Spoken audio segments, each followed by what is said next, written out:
दो दिन reserve day पर जो गया था मैच भारत का पाकिस्तान के साथ, वो जीतने के बाद लगातार तीसरे दिन ये मुकाबला था श्रीलंका के साथ और भारत ने टॉस जीतकर पहले बल्लेबाजी करने का निर्णय लिया। रोहित शर्मा और शुभमन गिल ने यहां पर शुरुआत जरूर की, लेकिन निशांत आज के इस प्लेइंग 11 में भारत के लिए अक्षर पटेल को लिया गया शार्दुल ठाकुर की जगह पर।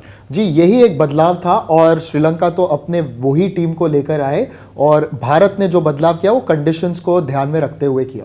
बिल्कुल, और जैसे ही बल्लेबाजी की शुरुआत हुई, रोहित शर्मा और शुभमन गिल ने बेहतरीन शुरुआत की, खासकर रोहित शर्मा ने, जिन्होंने अर्धशतक लगाया और भारत एक समय पर 10 ओवर के बाद इनफैक्ट 65 रन बिना किसी नुकसान के था और 80 रन बिना किसी नुकसान के स्कोर पर श्रीलंकाई कप्तान दासुन चानका ने वेलालागे को गेंदबाजी दी और वेलालागे ने लेफ्ट आर्म गेंदबाजी का ऐसा जादू बिखेरा कि एक के बाद एक विकेट गिरने लगे। सबसे पहले गिल, उसके बाद विराट कोहली, उसके बाद रोहित शर्मा को आउट करके भारतीय मध्य क्रम पर बहुत दबाव आ गया। जी, और एक ईशान किशन और केएल राहुल के बीच में एक साझेदारी जरूर हुई और उसके बदौलत भारत का एक योगदान अच्छा था इस स्कोरबोर्ड पर, मगर अक्षर पटेल ने अंत पे 26 रन मारे, वो भी क्रिटिकल थे। एक पार्टनरशिप शुरुआत में बहुत इंपॉर्टेंट थी, वो थी रोहित शर्मा और शुभमन गिल के बीच। गिल ने ज्यादा कंट्रीब्यूशन नहीं किया क्योंकि दूसरे छोर पर रोहित शर्मा ऐसे बल्लेबाजी कर रहे थे कि वो कोई और ही विकेट पर बैटिंग कर। बिल्कुल, 80 रन की साझेदारी, वो भी 67 गेंदों में। ऐसा लगा कि भारत 300 के आर पार पहुंच जाएगा और रोहित शर्मा के वैगन व्हील पर जब हम नजर डालेंगे तब पता चलेगा कि देखिए उन्होंने चौकों में ही ज्यादातर काम किया, यानी कि 28 और 12 यानी कि 40 रन 53 में से तो चौक और छक्कों में आए।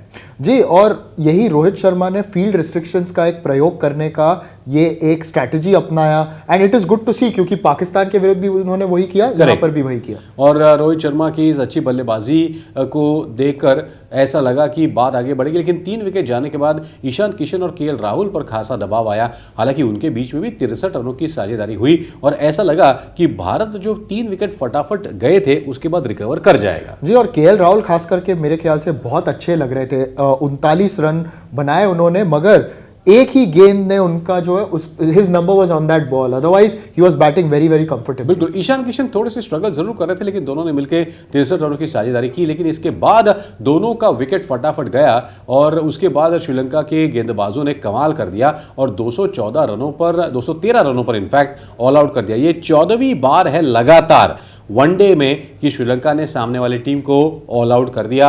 रजिदा के 4 ओवर, लेकिन तीकसाना का 1 विकेट और वहीं पर वेलालागे के 5 विकेट 40 रनों में और 4 विकेट लिए पार्ट टाइमर कहलाने वाले ऑफ स्पिनर चरित असलंका ने। और चरित असलंका का जो स्पेल था उससे अनुमान लग गया कि यहां पे तो टर्न होनी है और स्पिनर्स कुछ ना कुछ तो करने ही वाले हैं, इसीलिए भारत के लिए वो अच्छे संकेत थे। बिल्कुल, तो आखिरकार भारत को मिला, भारत ने इनफैक्ट श्रीलंका को 214 रनों का लक्ष्य दिया और ऐसा लगा कि ये लक्ष्य आराम से श्रीलंका पार कर जाएगी, क्योंकि अपने ही घरेलू मैदान पर 214 रनों का लक्ष्य, ऐसा मौका श्रीलंका को बार बार मिलता नहीं है। लेकिन जब श्रीलंका बल्लेबाजी करने उतरी तो अचंभित रह गई, स्तब्ध रह गई। जसप्रीत बुमराह और मोहम्मद सिराज की गेंदबाजी से पथुम निसंका का विकेट बुमराह ने बहुत जल्दी ले लिया और उसके बाद दिमुथ करुणारत्ने और कुशल मेंडिस, ये तीनों को आउट करके श्रीलंका पर ऐसा दबाव पड़ा, ऐसी घातक गेंदबाजी हुई पहले 9 ओवर में बुमराह और सिराज की।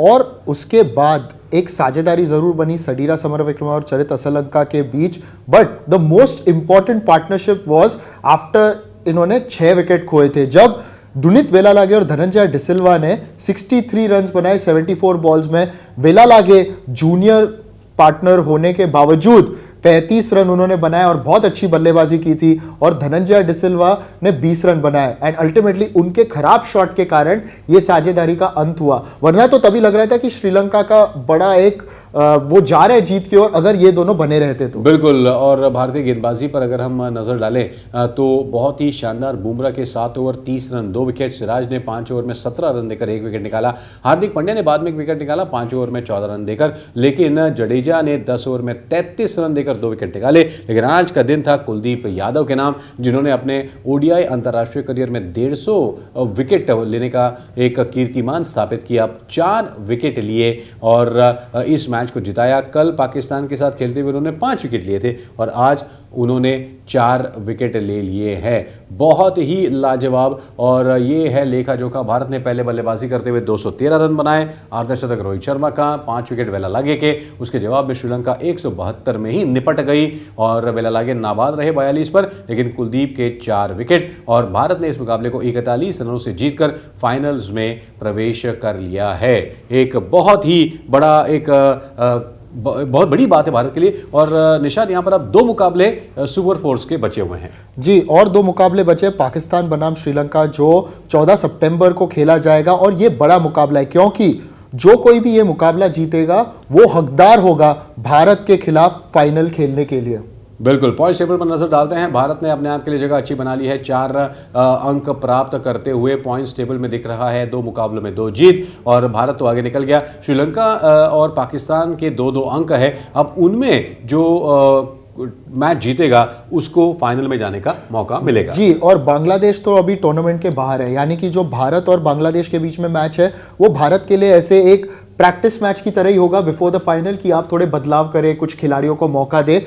मगर अदरवाइज तो भारत का तो अभी स्थान पक्का है फाइनल में। श्रीलंका और पाकिस्तान के बीच में कांटे की टक्कर अब। बिल्कुल। और ये मुकाबला 14 तारीख को यानी कि गुरुवार के दिन होना है। तो एक बहुत उथल पुथल वाला मुकाबला हमने आप तक पहुंचाया। भारत ने आखिरकार इस मुकाबले को जीत लिया है और श्रीलंका जो 13 मैचेस लगातार जीत रहे थे वनडेज में, आखिरकार उनका जो विजय रथ है वो रुक गया भारत के कारण। तो दोस्तों, इसी तरीके से आप हमारे साथ बने रहिएगा डिजिटल टू स्पोर्ट्स पर। लाइक शेयर सब्सक्राइब करना ना भूलें, नोटिफिकेशन की घंटी भी ज़रूर दबाइएगा। और महत्वपूर्ण है कि आप फिर एक बार हमारे साथ जुड़े डिजिटल टू स्पोर्ट्स पर अगले मुकाबले के लिए, एशिया कप के लिए। मैं पंकज और मेरे साथ मेरे साथी निशाद, निनाद, यश और हमारी पूरी टीम की तरफ से आपको बहुत बहुत शुक्रिया। इसी तरीके से डिजिटल टू स्पोर्ट्स के परिवार का हिस्सा बने रहिएगा। Thank you very much.